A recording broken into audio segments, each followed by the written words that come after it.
الرحمن الرحیم۔ السلام علیکم، ویلکم ٹو شریعت محمدی۔ امید کرتی ہوں کہ آپ سب خیر و عافیت سے ہوں گے۔ اجر و ثواب حاصل کرنے کا وظیفہ سیدنا ابو ہریرہ رضی اللہ عنہ سے مروی ہے کہ آپ صلی اللہ علیہ وسلم نے فرمایا، جو شخص دن بھر میں 100 مرتبہ یہ پڑھے گا، لا الہ الا اللہ وحدہ لا شریک لہ، لہ الملک و لہ الحمد وہو علی کل شیء قدیر۔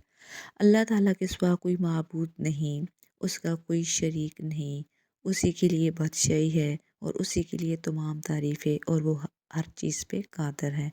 تو اسے 10 غلام آزاد کرنے کا ثواب ملے گا، 100 نیکیاں اس کے نامہ اعمال میں لکھی جائیں گی اور 100 برائیاں اس سے مٹا دی جائیں گی۔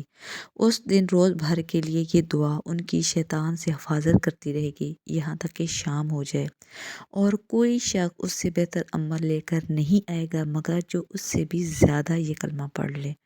الحمدللہ، اس کلمے کا بہت زیادہ ثواب ہے، تو انشاءاللہ ہم نے بھی اس کلمے کو 100 مرتبہ ضرور پڑھنا ہے۔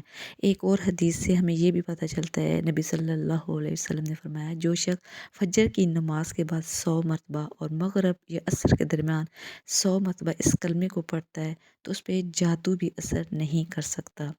مزید حدیث جاننے کے لیے ہمارے اس دینی چینل سے جڑے رہے، لائک اور سبسکرائب کرنا نہ بھولیں۔ شکریہ۔